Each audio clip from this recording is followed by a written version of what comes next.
and welcome. This is the night before Christmas.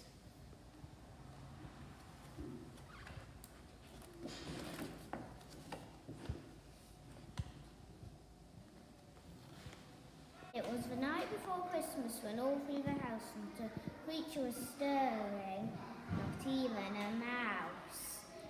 The stockings were hung by the chimney with care, but in hopes that St. Nicholas soon would be there. The children were nestled all snug in their beds, while visions of sugar plums danced in their heads. Mama in her kerchief and I in my cap had just exited our brains for a long winter's nap. When out on the lawn there rose such a clatter, I sprang from the bed to see what was the matter. Away to the window I flew like a flash, tore open the shutters and threw up the sash. Moon on the breast of new fallen snow gave the luxure of midday to the objects below. When what to my wondering eye should appear but a miniature sleigh with 8 tiny reindeer.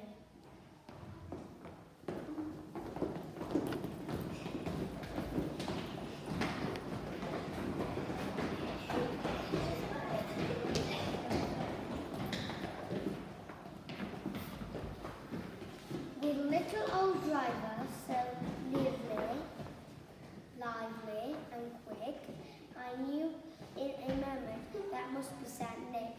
More rapid than eagles his coursers they came, and he whistled and shouted and called them by name. Now Dasher, now Dancer, now Prancer and Vixen, on Comet, on Cupid, on Donner and Blitzen, to the top of the porch, to the top of the wall. Now dash away, dash away, dash away all. As Dryly sat before the wild youth critters fly, when they meet with an ox-double mouth to the sky. They walked to the house of their coursers they flew, with a sleigh full of toys and St. Nicholas too. And then in a twinkle I heard on the roof the prancing and pawing of each little hoof, as I drew in my head and was turning around. Down the chimney St. Nicholas came with a bound. He was dressed all in fur from his head to his foot, and his clothes were all tarnished with ashes and soot. A bundle of toys he had flung on his back, and he looked like a peddler just opening his pack. His eyes, how they twinkled, his dimples, how merry, his cheeks were like roses, his nose like a cherry. Droll's little mouth was a nose like a bow, and the beard of his chin was as white as the snow. Stump of a pipe held tight in his teeth, and the smoke encircled his head like a wreath. He had a broad face and a little round belly that shook when he laughed like a bowl full of jelly.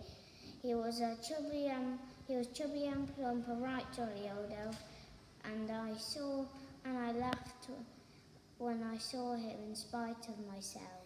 And a wink of his eye and a twist of his head soon gave me to know I had nothing to dread. He spoke not a word, but went straight to his work and filled the stocking, then turned with a jerk, and laying his finger aside of his nose and giving a nod up the chimney, he rose. He sprang to his sleigh, to his team, gave a whistle, and away they all flew, like the down of a thistle. But I heard him exclaim, ere he drove out of sight, "Be Christmas to all, and to all a good night." Enjoyed your production of The Night Before Christmas.